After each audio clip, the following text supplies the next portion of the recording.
Hello, and welcome to another episode of Conversations with a Dom with me, Chief. Today it is just me. Wano is not here today, so you get to listen to me spout some nonsense about DS as usual, because that's why you tune in, right? To get some random stuff.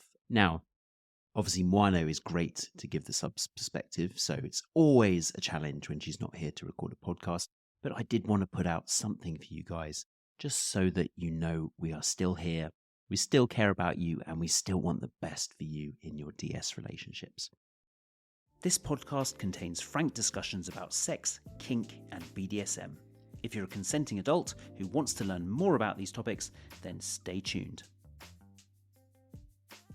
You're listening to Chief from kinkyevents.co.uk, helping you create the dom-sub dynamic you've always fantasized about.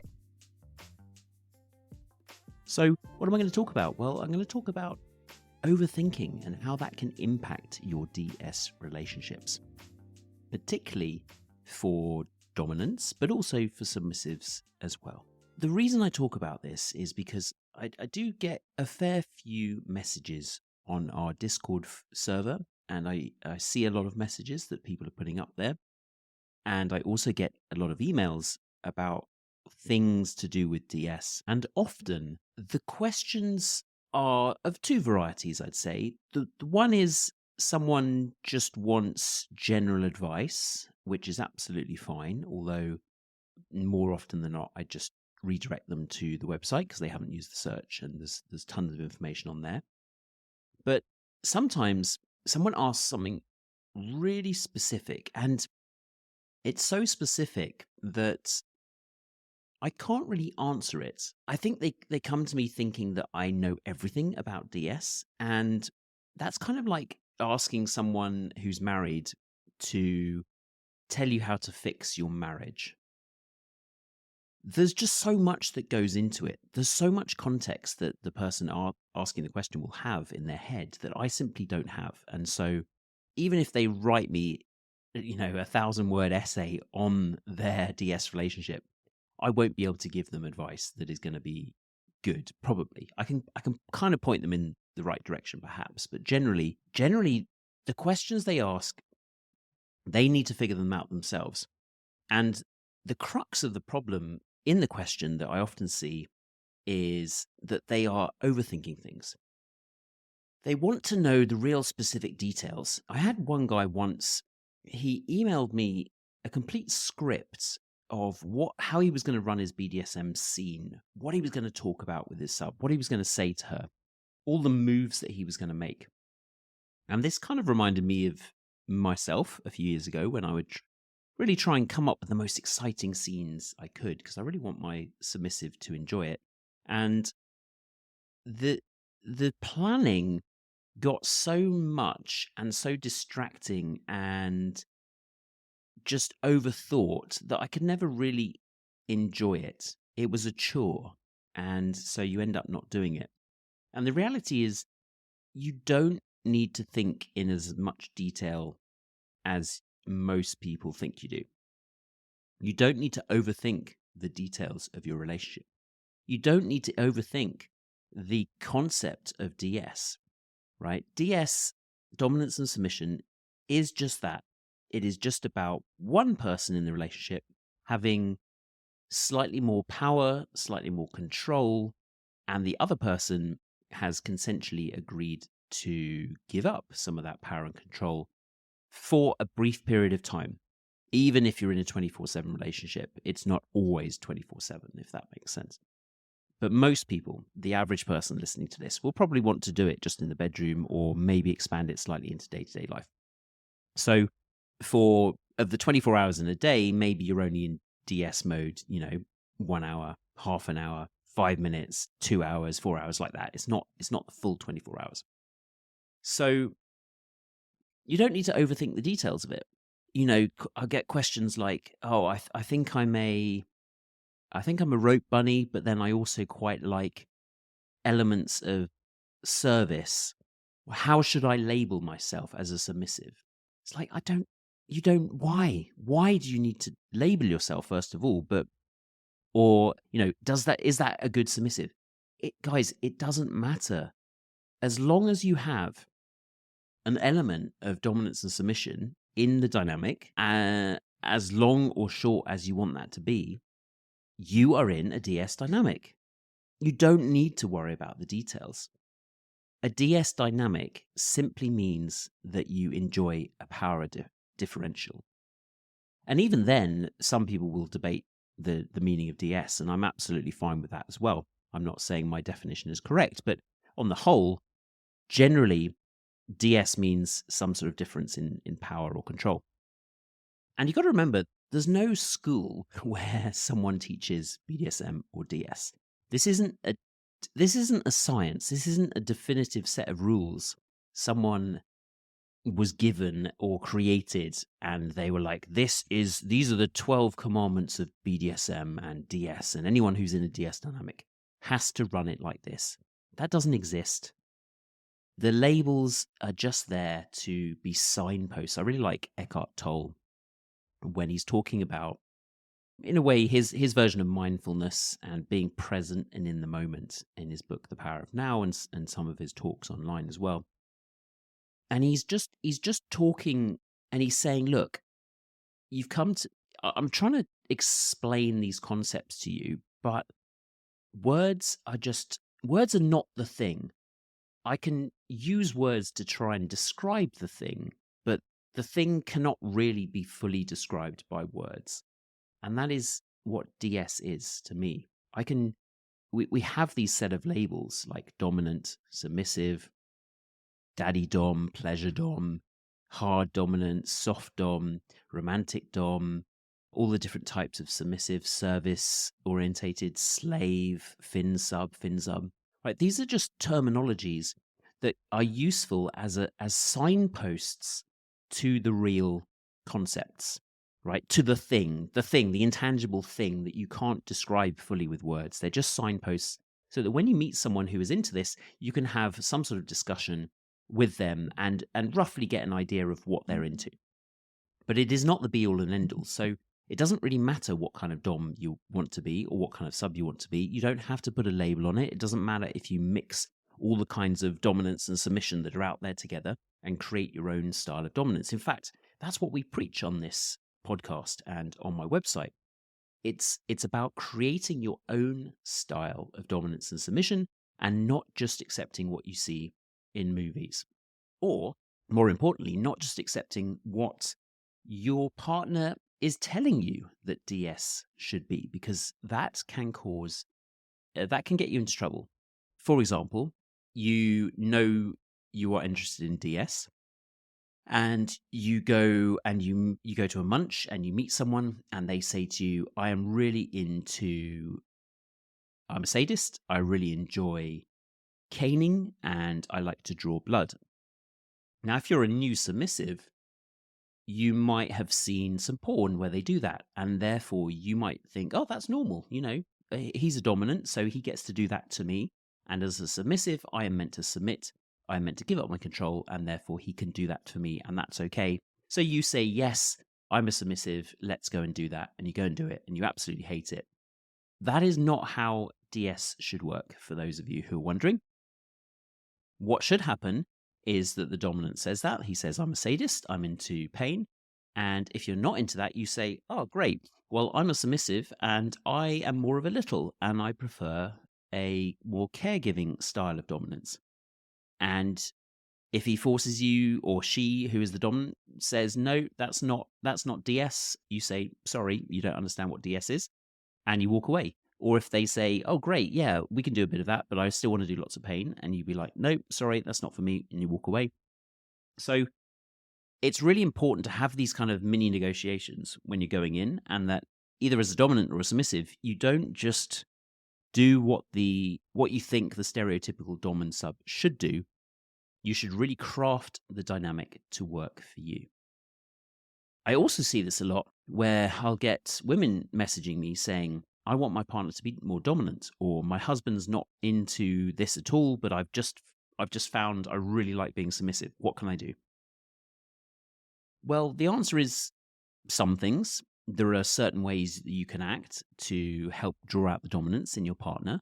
And we go through these in the Art of Submission course, which you can find at kinkyevents.co.uk.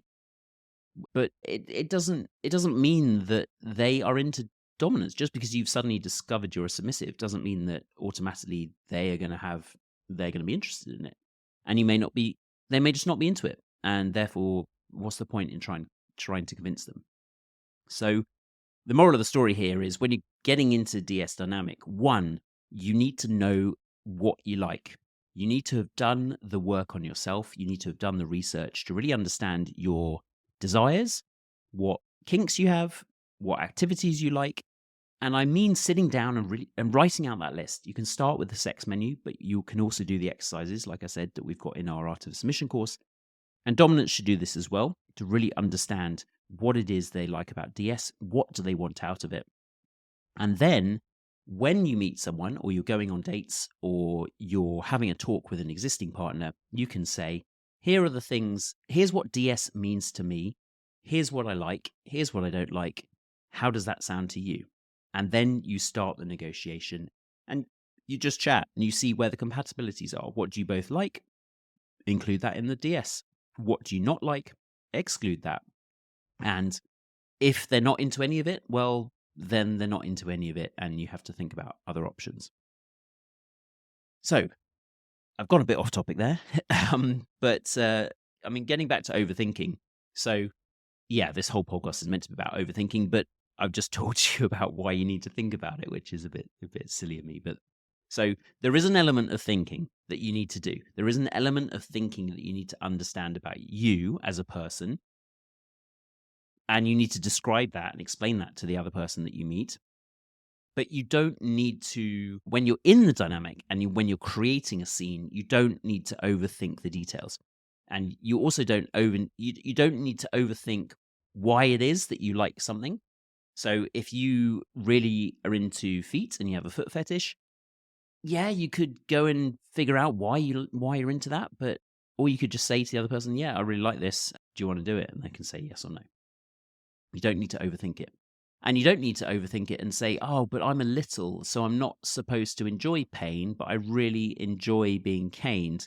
Does that make me a bad sub? No, you don't need to think like that, because you're creating your own flavor of a dynamic. Like a dominant, I don't particularly enjoy spanking or giving pain to people. Does that make me a bad dominant? No, it's just my own flavor of dominance that I want to have. So it's because I've sat down and I've spent the time thinking to myself, what does dominance mean to me? What turns me on? What do I enjoy? What arouses me? What kind of porn do I like looking at? And I've sat down and I've said, right, that is my style of dominance. A lot of the stuff, a lot of the hardcore stuff, the traditional stuff that you would find in DS, I don't really do much. For me, I really just enjoy regular sex, but a bit rougher. And I enjoy, I guess, some commands and some rules outside the bedroom as well. But I'm not one for being a massive sadist. I enjoy too much pain. I do enjoy a bit of humiliation and degradation from time to now, giving it, that is. So, yeah, I've crafted and I like the caring, nurturing side of things as well, and the training and the coaching. I guess that's why I started this website. I enjoy helping other people to become, how do I describe it?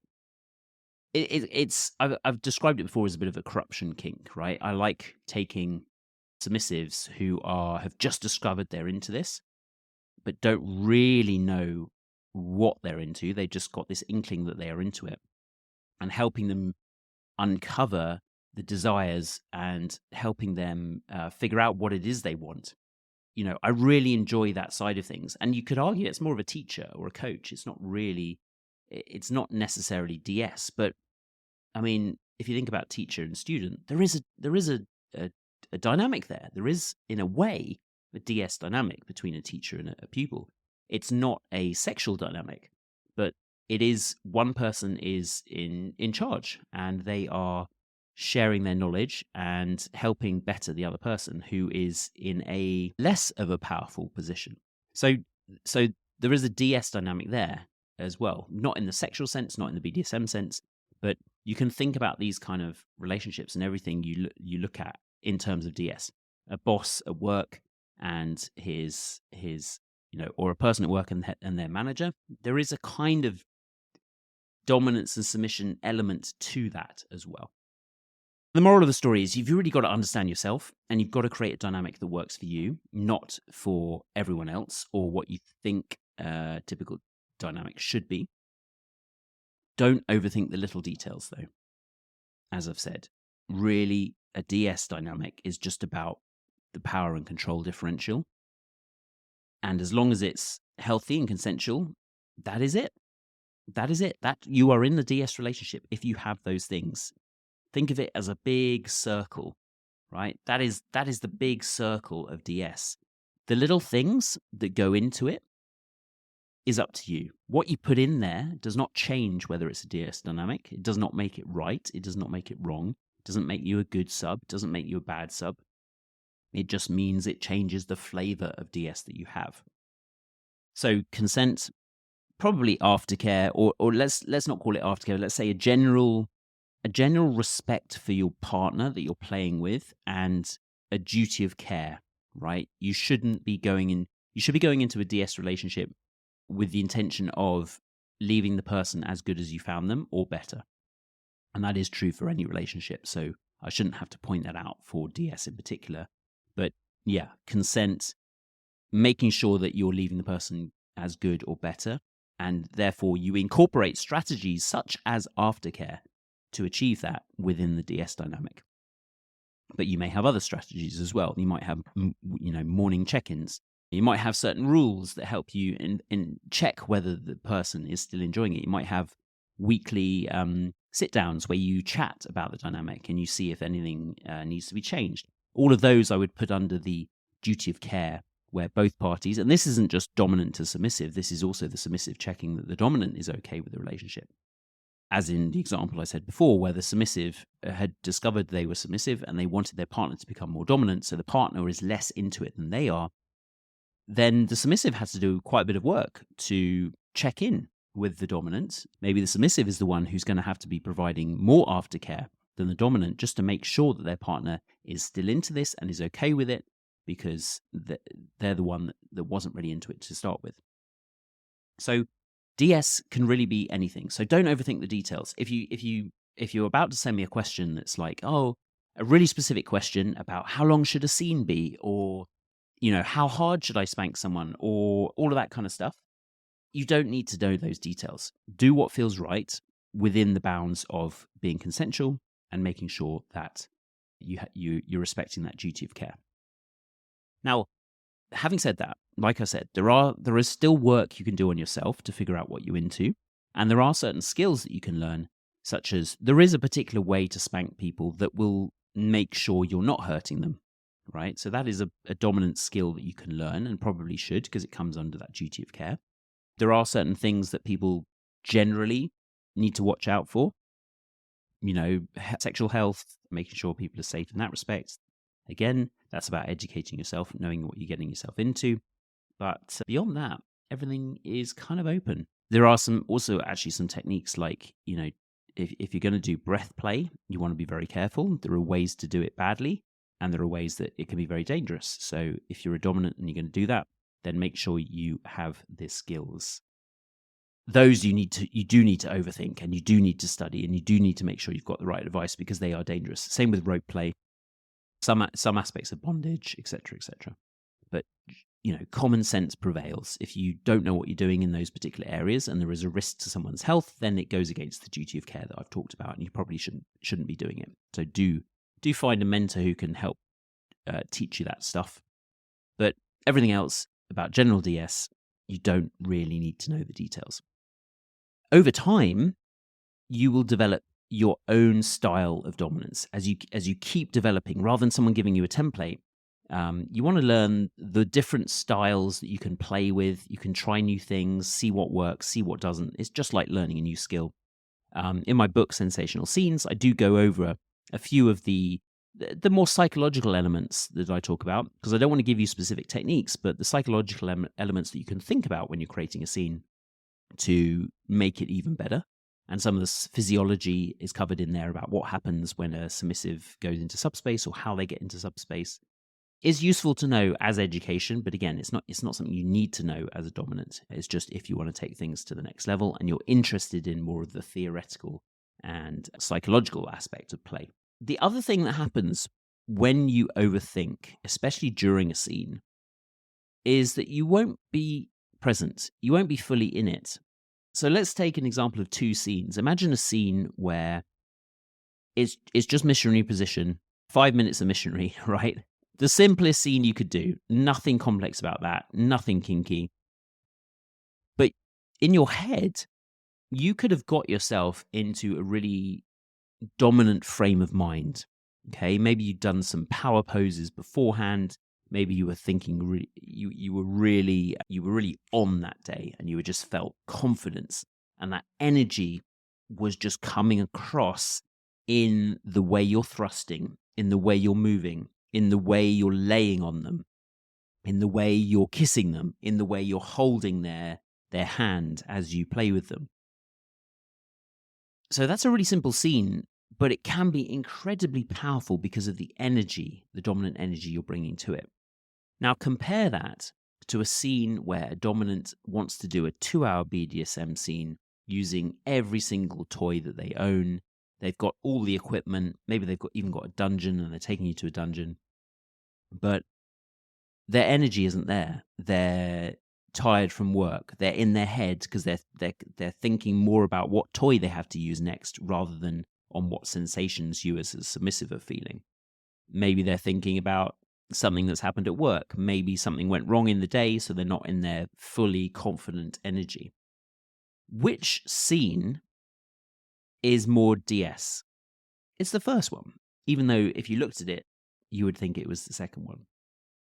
So for me, the energy that you bring to scenes, and this includes the submissive, and there's plenty of ways a submissive can get into their submissive energy, but the energy that you bring to a scene it's a massive part of DS. It's a huge part of DS, not the tools you're using, not the techniques you're using. So for any beginner dominants and submissives that are listening here, I want to really encourage you to simplify your scenes, which will help you with the overthinking because there's less to think about, there's less to do. But try and make the most simple of activities more submissive or more dominant. For example, a kiss. A kiss can be done very dominantly, and as the submissive, you can receive it very submissively. Even an act as simple as that, try practicing your dominant energy. Try practicing your submissive energy. How would you receive that kiss in a way that amplifies your partner's dominance? Even if they're not a dominant, but you particularly enjoy submissive and being a submissive, and you're on your first date and you've not even disclosed the fact that you are a submissive, and the person goes in for a kiss, how would you make your energy more submissive to create that polarization between their energy and your energy? I've used this analogy before, but it's a rubber band. Everyone is on a spectrum from dominance to submissive. If you hold a rubber band between your fingers, one finger is the dominant, one is the submissive. They're both in different energies. There's two ways you can amplify the magnitude of the discrepancy between the dominance and submissive energy. Firstly, the dominant can step more into their dominant energy. So that is one finger moving away from the other. But the other way is if the dominant just stays where they are and the submissive moves more into their submissive energy. Both ways create a tension in that band. And this is what you need to do if you're a submissive and you want to make your partner more dominant. Actually, what you want to do is make yourself more submissive. Because if you do that, by default, you've created a bigger distance between their energy and yours. And you will feel that. And they will feel that. And what can happen is when they feel that polarity, in a weird way, it makes them step even more into their dominance, which creates the band even more, and you get into a virtuous cycle. So going back to this example, you're on a first date, you're a submissive, you haven't disclosed the fact you're a submissive because it's a first date and you don't trust the person yet, but you still want to kiss them, they lean in for the kiss. they're in a certain energy state, you can maximize your submissive energy, and you can do that throughout the date in order to amplify and make it more exciting for you. And it would also then give you an indication of whether you think they could be a good dominant as well. So there's a few little tips, but generally the moral of the story was that DS does not have to be complicated. You don't have to focus on the details. You can make the simplest of scenes really, really powerful just by the energy that you bring to it. And it's not all about what the dominant does to you. I can't stress this enough. A lot of time, the dominants will get very stressed because it's a lot of work being a dominant. It can be a lot of work. So if you're a dominant and you overthink things, then just try to do less thinking. Try to make simpler scenes. Try not to think of them as scenes at all. Just have regular sex, but bring that more powerful energy to it and see what happens. If you do that, you'll find you're able to be much more in the moment, much more present, which again changes the energy that you're bringing and can be much more effective than just being the dom that knows all the toys, knows all the techniques, but actually no one wants to play with them because they're not bringing a powerful energy to the room. So yeah, people might be thinking, well, how much planning should you actually be doing for a scene? Start with none. Don't do any planning. Maybe have a couple of things, a rough idea of how much time you have, sense the mood of the other person, and maybe a toy you want to play with or not. But how much planning should you do? You don't need to do any. I've found when I've planned scenes, they have been worse than when I haven't planned them. I've definitely got, there's kind of an optimal. It's like when you're playing pool and you have a few beers and you get really good, and then you have another beer and you're suddenly really bad. There's like an optimum beer to pool ratio. Not that I drink, but you know what I mean. You kind of the more beers you have, you're thinking about it less. You're more in flow. You're more in state, and that really helps your game. It's kind of the same with overthinking DS. You need to think a little bit, and there's a sort of high point, and then as you start to overthink it, your performance will just get worse and worse. So try and find the balance that works for you. So there we go. That was short and sweet. It's always a bit weird sitting here just talking to myself because I have no idea how the content is landing. It's not like I'm sitting on stage and I can see people's reactions and I can see if they get particularly excited about one point, and then I can go and talk about that a bit more. And I'm not joined by my colleague Mono to bounce ideas off. So hopefully you've still enjoyed that, and hopefully the content was useful. As always, if there are particular topics you'd like me to cover, you can message me, chief@kinkyevents.co.uk. And don't forget, we have the products available that I've talked about. We have the Art of Submission, which is for submissives, to help them do some of those things that I talked about, help them get more into their submissive energy, help them find a dominant partner, help them discover their core desires and what they're really into, and do it all in a very safe and consensual way. There's over 6.5 hours of video content, plus a 75 workbook included in that course for a very, very reasonable price. And you can find that at kinkyevents.co.uk / it's either /TAOS, the Art of Submission, or /AOS for Art of Submission. As well as that, we've got a rope course for either partner. It's called Sinful Shibari, and it takes you everything through all the basics and fundamentals and some ties that you can use for rope bondage if you're just starting out.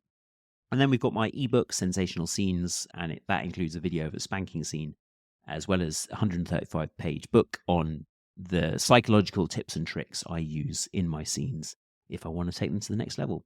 So with that, we hope you have a lovely Christmas, as it is the 20th of December when I'm recording this. Hopefully it'll be out before Christmas. Have a lovely Christmas. Enjoy lots of kinky fun, and we'll speak to you soon. Thanks for listening. You're listening to Chief from kinkyevents.co.uk, helping you create the dom sub dynamic you've always fantasized about.